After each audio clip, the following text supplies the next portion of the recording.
Hi, my name is Brian, and I'm the High Pop Professor.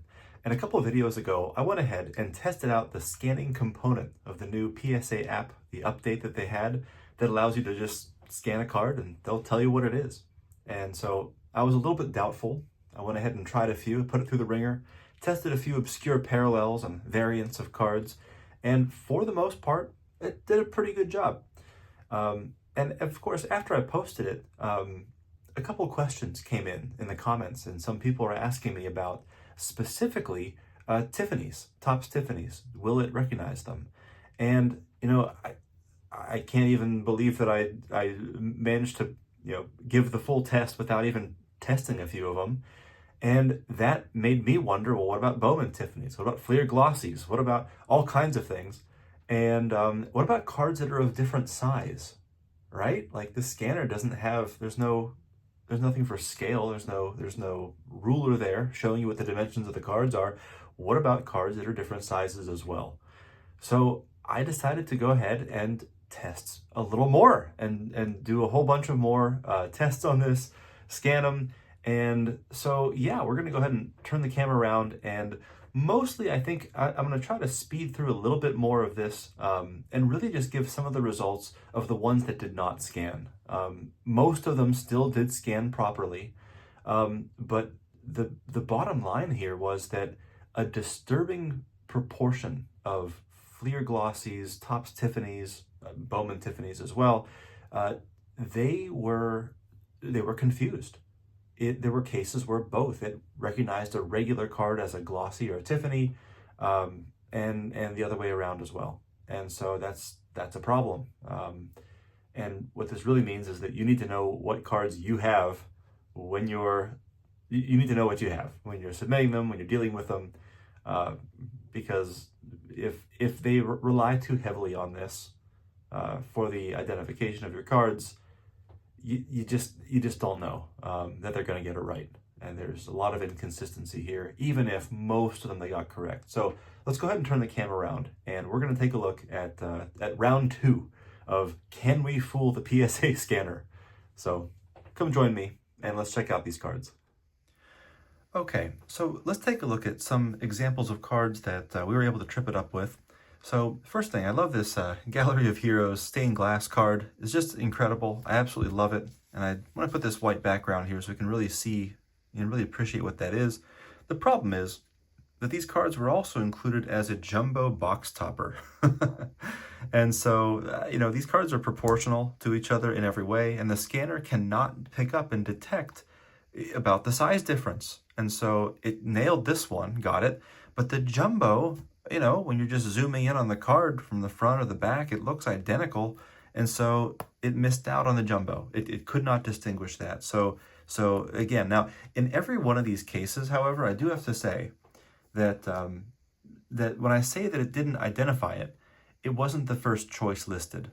Now in the case of Tiffany's and cards like that are very, very close, it almost always had it as its second or third choice listed down there. So I will say that.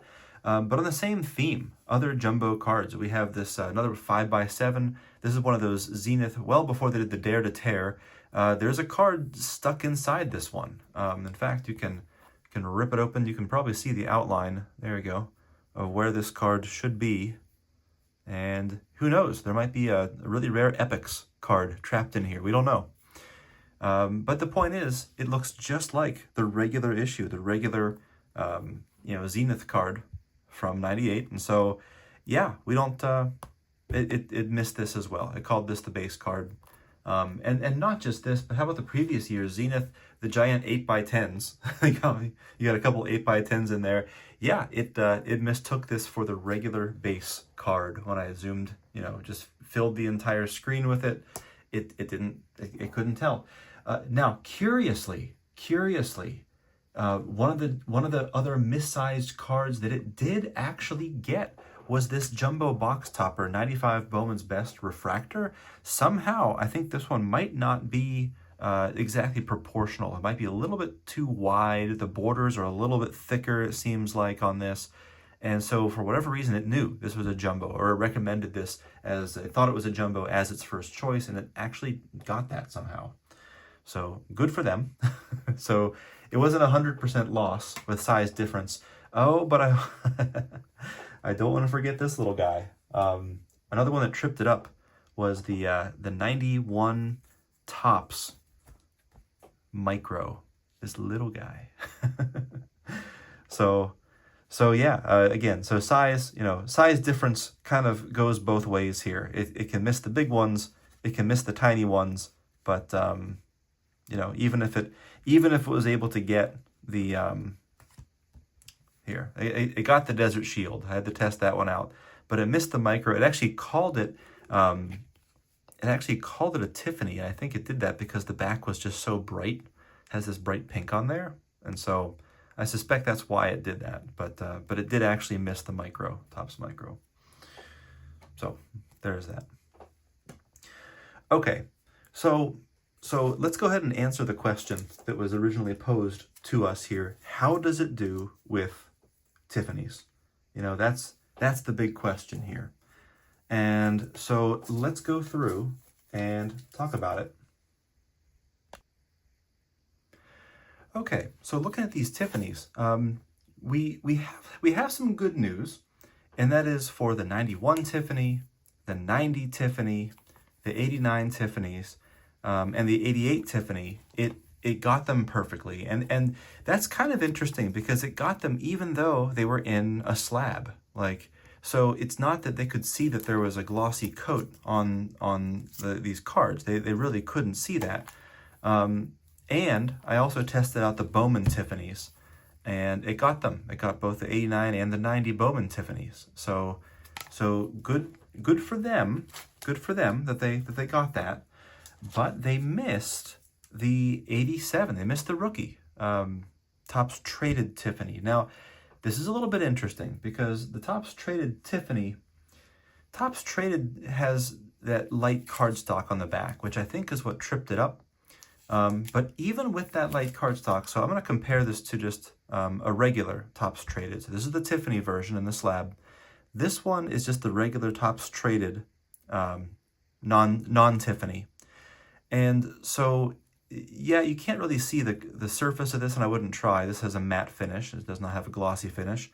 But on the back, and I know there are other videos depicting this, even though they both have this brilliant bright white cardstock, the asterisks are the giveaway here. So if they have the two asterisks here, then this is just a regular traded card, whereas the absence of these two asterisks means that you have a Tiffany. So really useful when you're checking like eBay listings. If you're curious if someone has it listed wrong, check for the asterisks. That does not work for every year, but there's a number of years in the 80s where that's a really good system to sort of keep in mind. But yeah, they missed this and called it just the regular, which is a bigger deal than for the glossies, Fleer glossies, because there's a much different value difference between Tops Tiffany. While I'm here and I have this card, I'm just going to just put an aside out there. If anybody out there knows anything about this card and a texture variant for the Tops Traded, please let me know. I have another one here that, well, neither of these are Tiffany's, but I just want to showcase a difference in, if it will focus here, a texture difference on here. And this is this isn't any kind of damage, but just looking at the surface, it feels like this one is smooth matte finish, whereas this one, it's almost like a higher quality, like a stationary. We see these like horizontal lines in there, like there's just like texture on it. And I don't understand what that's about, but I've kept this card in my collection as a texture variant, and I've never heard of this being a thing. But if anyone knows about this card, please let me know in the comments. I'm just very curious about it. And, I figured, the last time I showed a card like that, actually I did show that card, but that was when my channel was brand new and I only had like 10 subscribers or something. So I figured while we're here, we'll go ahead and ask about that. Okay, so let's go ahead and take a look at a couple others and some of the issues we have with these. So because some of these cards are in slabs, I went ahead and grabbed a few of them that are both. Here's a Fleer Glossy, and here's another Tops Tiffany. This is actually a Tops Traded Tiffany. And you can see both of these have the very, very shiny coat. I'm putting the light on there so you can really see it. But again, you know, it just because of the asterisk, we might be able to tell a card like the Fleers, you really can't. There's not a big like print difference that you'd be able to even tell this. So like it got the Steve Carlton. It knew somehow, it knew this was or it made the guess, and it was the correct guess that it was the Tiffany, or the glossy rather. But it missed the Reggie Jackson, and it just called it the regular Topps Traded, was its first choice, is what I mean by it missed it. And so there's just a lot of wild inconsistencies that I would say that we have to be very, very careful about. When it comes to the Fleer glossies, let's go ahead and take a look at those glossies next. Some of them it got, and I think part of the reason why, if we take a look, so it got the regular one, no problem. When it comes to the glossy, on the back, there's a really good indicator of this, and it's just, you see the blue. It's the collector's edition. It becomes very obvious very quickly that this is what that is. So that's all well and good. That's fine. And so, you know, it was able to get that, no problem. But the issue is, not every one of them had that. So here's, for example, that was the 89. Here's the 88 with the regular and the glossy, and there's not a market difference anywhere on the back that says, hey, this is the special collector's edition. And so, yeah, it just called the glossy. It called it the regular. So it missed this one as well. So just very inconsistent. And then, you know, of course, with this rookie one, that's the glossy, it got this one. So it's just kind of all over the place. Sometimes it gets them, sometimes it doesn't. So again, you really just need to know what it is you have, because you can't always assume that it's going to nail it. Okay, another one that was interesting that it did miss, we have a 96 Topps, and this one's got the little Braves, the World Championship edition, which I thought this one, even if it missed the emblem, I thought it might get it because the orientation on the back is wrong. This is one of those like 87 Donruss where the factory sets are oriented differently on the back than the pack pulled ones. So, you know, like this one you would have to flip this way, this one you have to flip this way to get it to actually match. Really strange, but it missed it. It did not realize that this was anything other than just a regular 96 Topps. So there's another interesting variant that it did miss when we were looking at this. And so here's a bunch of other ones that it missed. And I'm just going to sort of go through these, but here's a whole stack of them. So here is a 90 Bowman. This is just a regular Bowman card. It called this one the Tiffany, so it missed it. Here's an 89 Topps. It, again, just called this one the Tiffany for some reason. That was the first choice. Same with the 91 Topps. It just didn't know. It seemed to err towards calling everything a Tiffany for whatever reason. And so, interestingly enough, here's two cards. It got one of them, and it missed the other one. So, very strange how, you know, two cards, these are just the regular traded. Neither of these are Tiffany's. It called one of them a Tiffany. It called the other one it didn't get. And again, here's just the regular, the non-glossy one, but it called it a glossy.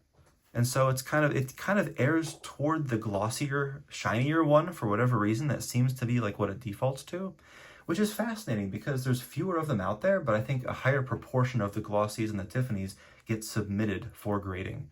So it's interesting because the pop reports aren't all that different looking. So that's, you know, make of that as what you will. But anyway, yeah, so I just wanted to sort of report back, you know, for those asking about Tiffany's, great question. I'm a little disappointed that even with the ones that have the asterisks on the back that can tell, it didn't seem to matter to the PSA scanner. It still missed them. So thank you for those questions. If other questions come up or other cards you have questions about, please let me know. I'm happy to keep experimenting, doing research. This is the kind of thing that I get a question in my brain and I'm just like, hey, let's do an experiment. Let's find out. And I'm more than happy to report back my findings. So thanks for watching, and I'll see you in the next one.